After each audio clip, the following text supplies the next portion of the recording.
I'm just about to get in the house, come from work. I've got my wife's Gareth Bale top and a nice little surprise for her.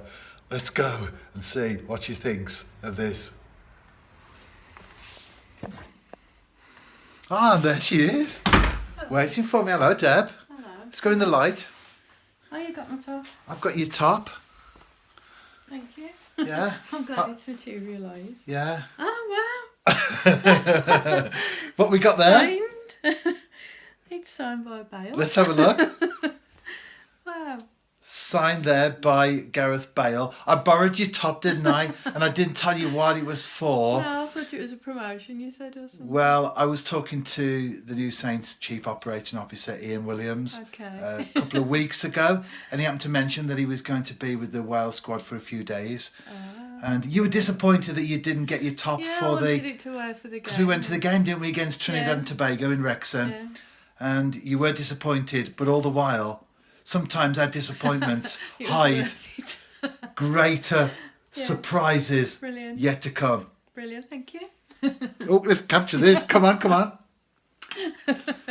And finally, because there's going to be another part to this video, Gareth Bale is your favourite footballer, Yeah. and your second favourite footballer is Ruben Neves of Wolves. Yeah. And no player wants to be third in the starting lineup. But could you tell us who your third favourite player is? Spender. Simon Spender from the New Saints. Yeah. I wonder what he'll have to say about that. I don't know. Hi Deb, it's always nice to be on your list. I appreciate it. If Rev thought well of you, get you one of my shirts signed as well.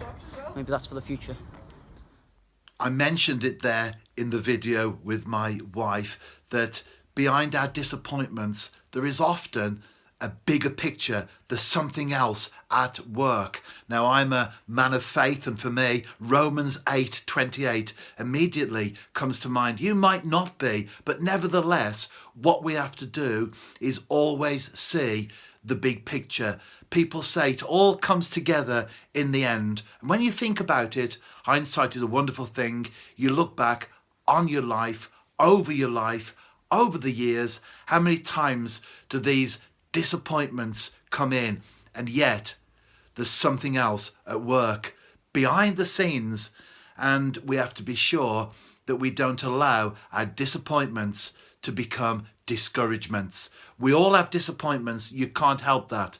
But what we have to do is nip them in the bud, deal with them as soon as they happen, because if we don't, they will become discouragements, and a discouragement very quickly escalates into feeling disillusioned, and that's when we start to go off on a path that none of us want to go down. So as soon as a discouragement comes into our lives, don't entertain it, don't open the door to it, don't host it.